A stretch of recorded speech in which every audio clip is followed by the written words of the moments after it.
Hi guys, it's me Samantha here today, and we are going to talk about the makeup I felt that was the best for 2021. I'm not including eyeshadow palettes because I have a whole separate video on that will be coming. I haven't edited, but I have filmed it. But I just wanted to focus on all the other products that came out this year that I felt like were the best of the best in my opinion. And yeah, let's get started. If you are new to my channel, hi, my name is Sam. I'm a makeup enthusiast and makeup is my therapy. If you feel the same way, be sure to hit that subscribe button down below and the notification bell so you can come back and see more videos with me. So let's get this started because I have a ton of products in front of me and we are going to pick up our Christmas tree today. So we gotta make this quick. So the first thing I want to talk about, I'm going to go in the order of how I apply my makeup. We're going to start off with primers, and the first primer I want to talk about is the Wet n Wild's Glass Corrector.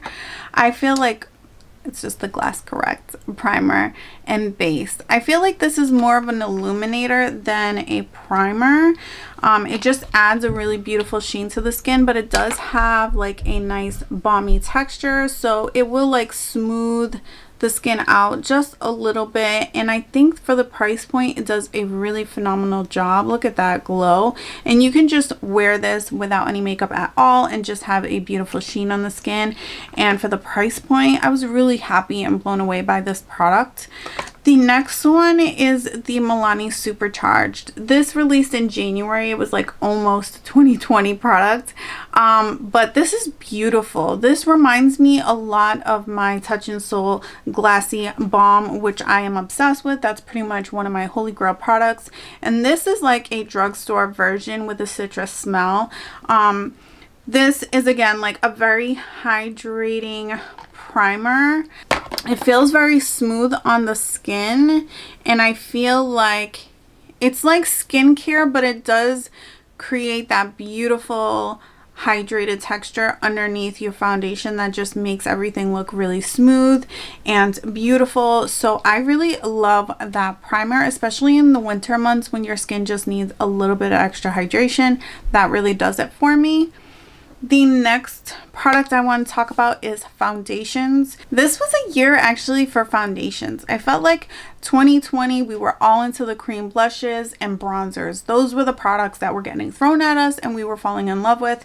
We do have some of that stuff this year as well, but I just felt like foundations were really big this year. So I'm not going in any particular order, just the first thing that I grab. e.l.f. Camo Cc Cream. I know some people did not like this because they were really expecting it to be a dupe for the IT Cosmetics, but I fell in love with this. It has a beautiful balmy texture. It's very pigmented, which is really nice. I like something that you can wear very thin, but it has high pigmentation to cover up any hyperpigmentation that I have.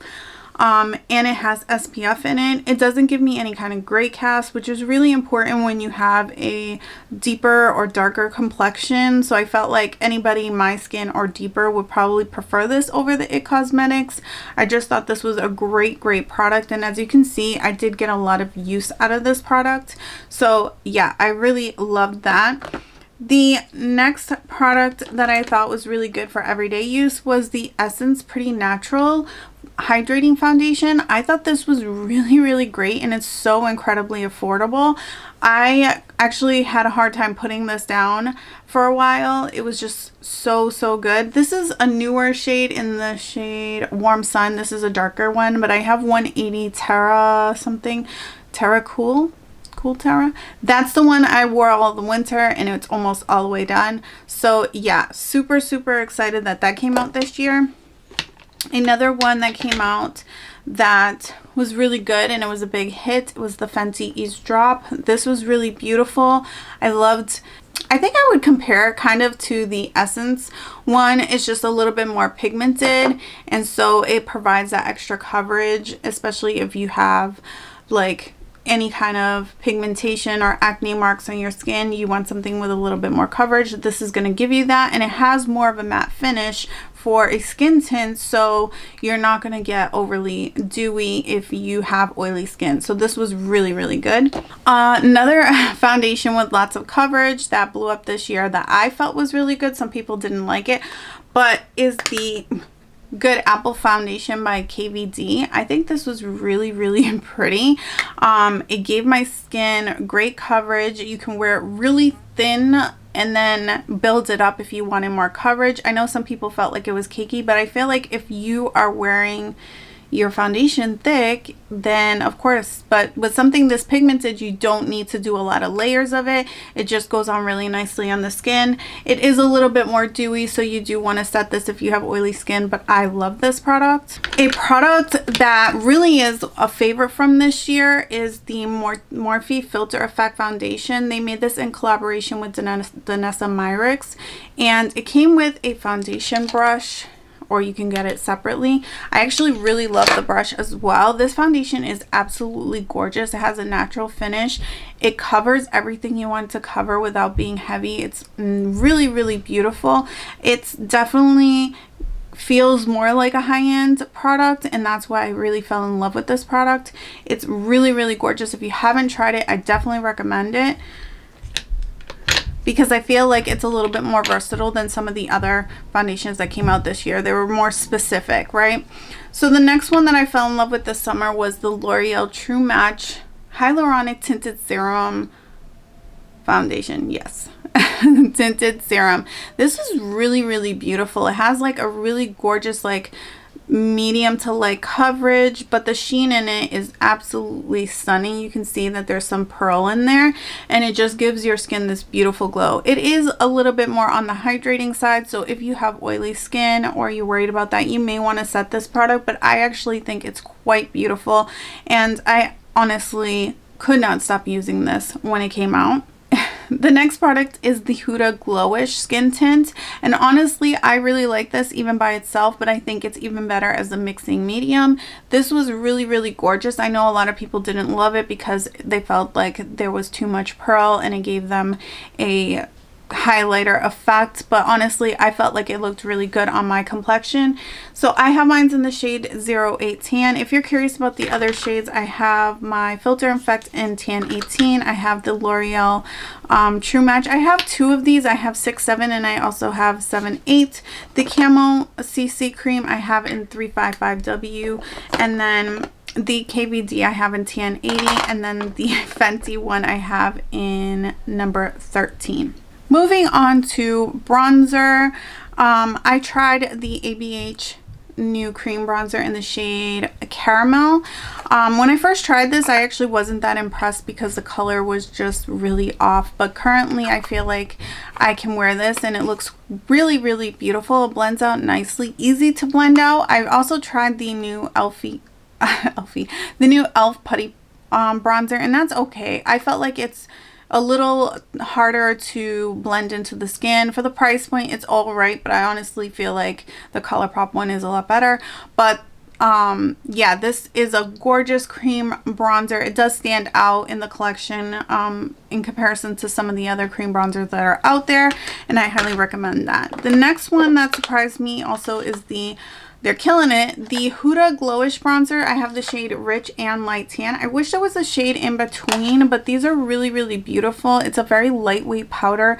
They lean a little bit red, but I don't mind that. I actually tan a little bit more red, so I don't, you know, I kind of prefer this kind of tone. They're just really beautiful. It doesn't create too much luminosity. I actually felt like they were a little bit more matte than I expected, but I actually really love this. I prefer a matte bronzer typically anyway, so. And then pretty much my favorite bronzer of the year actually was the Juvias Place Bronze Duo, and I have the one in tan, and this is what it looks like. This one was the one I used pretty much all summer long, and then I'm starting to lean towards this. I can mix the two, which is really nice when I'm kind of in between shades, and I really felt like this was a standout bronzer. It's comparable, I think, to the Charlotte Tilbury Airbrush bronzer if you haven't tried that one. But this one is a lot more affordable, and you get two products for the price of one. Blushes, there were a decent amount of blushes that came out this year that I really liked. They were these Rare Beauty Stay Vulnerable melting blushes. I have, this one is in Nearly Apricot, and I also have Nearly Mauve. These are really beautiful, like everyday use. They don't have the greatest longevity, but I just felt like they were super easy to use. You put your brush right in there. They blend out really quite nicely. I felt like I like these a little bit better than the liquid ones because sometimes they're a little harder to control, but I do really enjoy these a lot. Another cream bronzer that I fell in love with was the Tower 28 in the shade Power Hour. This was probably one of my top blushes for the whole year. I know it doesn't look like much in the pan, but it just has this really beautiful like brown bronzy shade, and I felt like it was very natural on my skin tone, and it just flattered pretty much every look that I did. So I really could wear it every single day without feeling like, does it go with this look, does it not? It's easy to use, it gives that beautiful glowy finish, and I absolutely love that blush. One that's more recent to my collection, pretty much brand new, but I love this formula, is the Alamar Cosmetics blush. This is the one from the Enchanted, this is the one from the movie collab with Encanto. This is Hermosa Rosa, and I just felt like this color was really beautiful. They have really great glowy blushes, and I just really fell in love with this one quickly.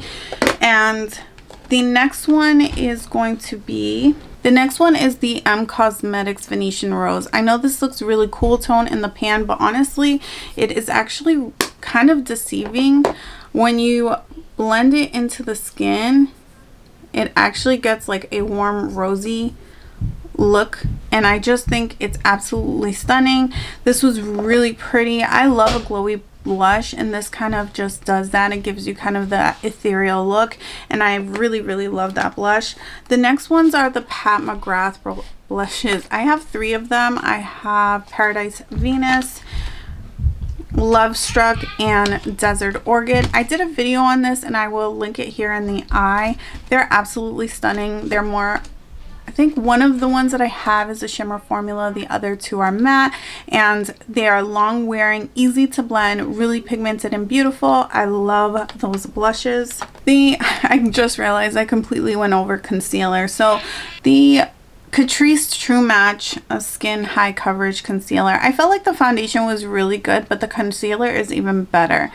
This is really beautiful high coverage, but I will say you kind of have to be careful with this. You can go overboard and make it cakey, but I do enjoy this formula. I will say it was completely outshined, and one of my favorites is the Wet n Wild Incognito Concealer. I'm wearing it today in the shade Medium Golden, and I just feel like this is a really gorgeous concealer. It's lightweight, medium to full coverage. It's buildable. It actually reminds me a lot of the Pat McGrath Sublime Finish Concealer, if you haven't tried that. I feel like it is not an exact dupe because the pigmentation isn't quite as rich, but it is very close. Okay, going back into blushes, the Bare Minerals bronzer in Kiss of Copper. This is a beautiful glowy blush. I had a hard time putting this one down. I felt like I could use this with every look as well.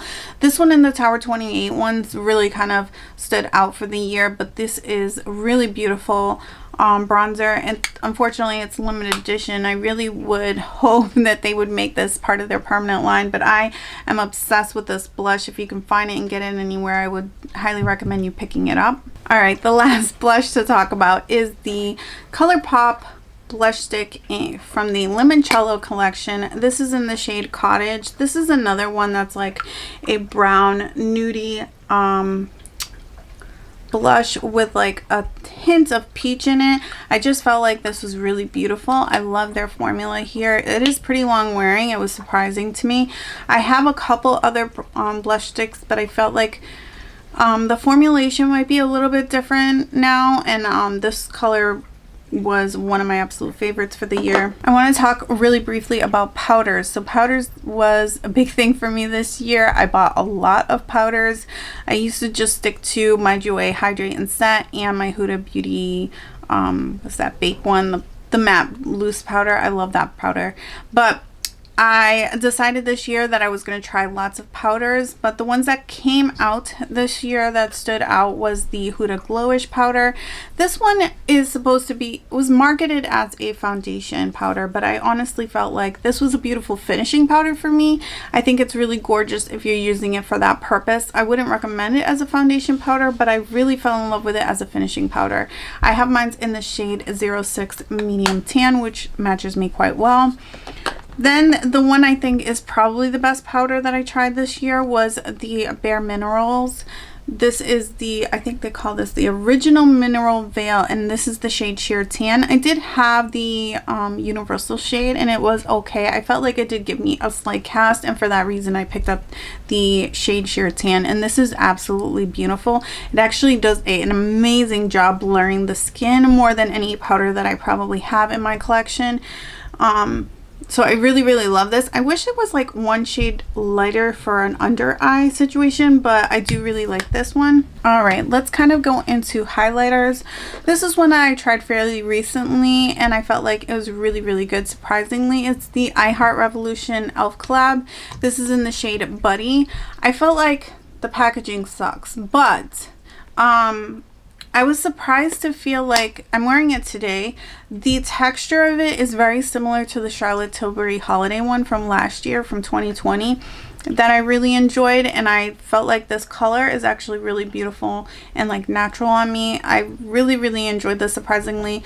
I think it would be easily ignored because it's a collab, because it's an e.l.f. product, because it's I Heart Revolution and they have so many products that tend to be duds, but I feel like this was a really good one. The next one I want to mention is the Huda Rose Quartz. I don't know what it was. Huda really got me this year. And this is the very weird Glow Balm highlighter, and I feel like this gives my skin a very beautiful natural look. It has a balmy texture that gives you a nice glow, but it doesn't, I think the tack does go down enough that it's not like my hair's not getting stuck in it or anything like that. I think it's really, really beautiful. Use your hands and go lightly. Don't go too heavy on it. It's a beautiful, beautiful highlighter. The next one I fell in love with and had a hard time putting down was the Natasha Denona Love Duo. This came out for Valentine's Day. This is a blush and highlighter duo. I did use the blush, but I honestly feel like the highlighter is what's special about this duo, not so much the blush. And look at that, it has like a gold lavender kind of vibe that I just think is really flattering on my skin tone in particular, and I just could not stop using it. I love that highlighter. I think it's one of the best ones that came out this year for sure. And then the other one that I really couldn't put down, there were so many products that I tried this year and there were very few that really I felt like stood out. But this one right here is the Catrice More Than Glow. Yeah, More Than Glow highlighters. This one is the one Beyond Golden, which is the one I've used really solely. This one I've just swatched a few times. This one's in Supreme Rose Beam, which is more icy. I'm waiting for my complexion to kind of fade a little bit more before I can try that one. But this formulation is absolutely beautiful. I was reaching for this over a lot of my high-end products. I think that this does not get enough hype. It's absolutely stunning. I did a highlighter video and I do swatch it in that video, but I will swatch it again. And this is what she looks like over some of those blushes. So you know, it's a little bit more tacky right now, but I highly, highly recommend that one. That one's one that I would definitely tell people to like, you should buy it, because I don't like telling people to buy things. I'm going to talk really quickly about mascaras and then we will get into lips and we'll be done. So the next two things are mascaras, and I wanted to first talk about the e.l.f. Big Moon. I was really surprised about this mascara. It's very thick and like you can see you get a lot of product when you pull it out, but it does create a nice lash effect. I love that brush.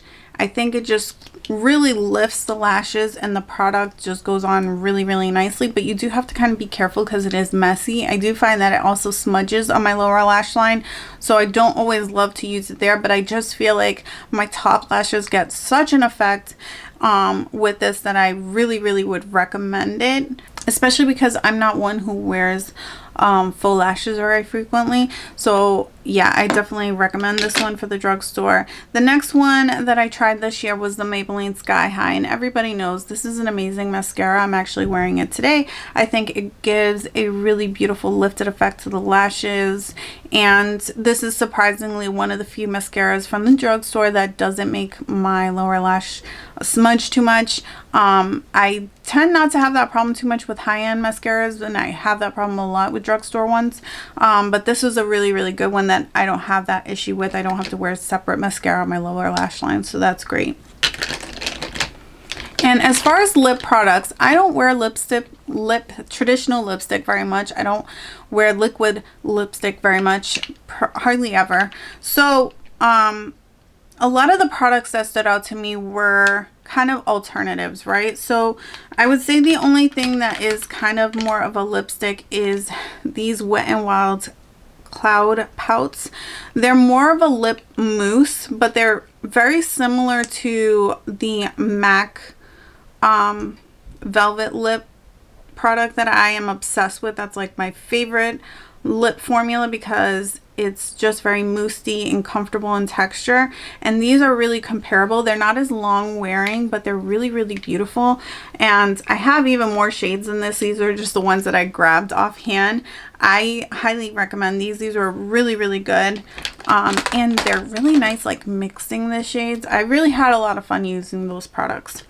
Another really interesting product that I used this year that I picked up at Walmart are the Uma Beauties It's Complicated. These are lip tint stains, oils. Like, they feel more like a lip. Let me open one of them. It's a lip stain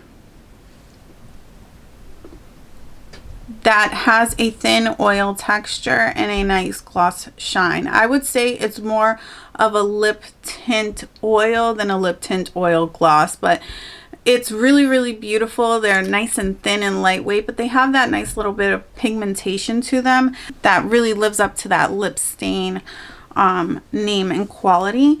And I really think that that was like an interesting formula that I tried this year. It was easy to wear. Another formula that I enjoyed was the ColourPop Fresh Kiss. These are lip stains, but they're kind of glossy. They're a glossy lip stain.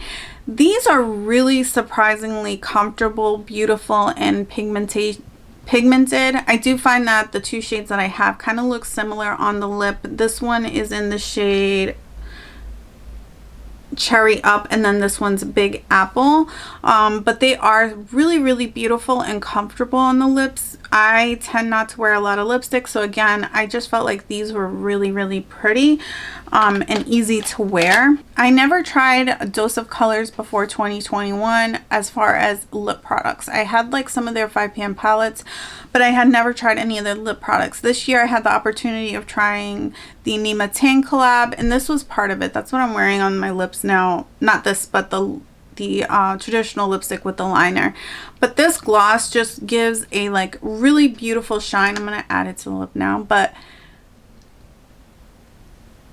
even without lipstick, this gloss is really nice. It actually reminds me more of a lip oil than a gloss. It has like a very nice, slick, slippery texture, but unlike an oil, it doesn't feather out of the lips and kind of spread everywhere, which is really nice. I felt like it was like a really beautiful compromise between an oil and a gloss, and I really thought this formula was pretty unique. I don't know if this is the formula they have for all of their glosses, but this was the collab that came out this year, and I really fell in love with this gloss. Another product that I fell in love with that really surprised me was the Moira Cosmetics Hydrating Lip Oil. I have mine in the shade Berry Berry number 5. Moira Cosmetics is kind of a hit or miss with me. I feel like some of their products are really good and some aren't. This is a lip oil that leans a little bit more balmy, so it doesn't move around, which is nice, but it does feel really hydrating on the skin, and it gives a nice little bit of shine and color to the lips that I appreciate very much. I think this is really, really beautiful. I wouldn't mind picking that up in other shades, but I just have so many products. So yeah, I really, really enjoyed that. And then my favorite lip product, I think this year, is the Rare Beauty Stay Vulnerable Liquid Lip Balm. I have 3 of these. 2 of them are in my purse. This is the only one that's still in my drawer. This is in the shade Nearly Mauve. This is just like a slightly pigmented lip balm. It just feels really enriching on the skin, and I just find that I put this on all the time. I have a hard time like reminding myself to reapply lip balm, especially when my lips are chapped, because I'm one of these people that like to like nibble on the skin. I know it's absolutely disgusting, but I do that. And so this is something that I feel like is kind of, I think the applicator on it is really nice and cushion. It adds to that experience. So it's like, it feels like I'm being pretty or cute. I don't know. It feels really nice and special when I apply this. I don't know what it is. I think it's more about the experience than the product, but the product is still really phenomenal. And so I really love this. I think that that's all. I have one last product to talk about, and that is the Luxe Lip Oils from ColourPop. I put these back in the box because I'm a nerd and I love the packaging, but I tried these in a video, and I will link that in the eye if you are into Star Wars Mandalorian. I tried the eyeshadow palette with these lip oils, and wow, these are really, really good. They're like really nourishing, hydrating, and I prefer something like this over a traditional lipstick. So if you are looking for something that's affordable, and I really felt like, honestly, like the clear one is really beautiful. The glitter has a nice sparkle, but if you like something with a little pigmentation, that one right there, like it really did have like a nice opacity, a nice color to the lips. And it was more like a straight finish. Like some of the lip oils that I'm mentioning here have more like a high gloss shine, but they kind of look like there's like a little bit of mica shimmer, I guess, in it. And the one from ColourPop was more of a flat color, I guess that's what I'm trying to say. It was really, really beautiful. So I hope that you enjoyed this video and that you enjoyed hanging out with me. I really do appreciate it. If you like this video, don't forget to give it a thumbs up or thumbs down if you didn't. Thank you so much, and be sure to hit the subscribe. Thank you so much for hanging out with me, and until next time, I love you guys. Bye.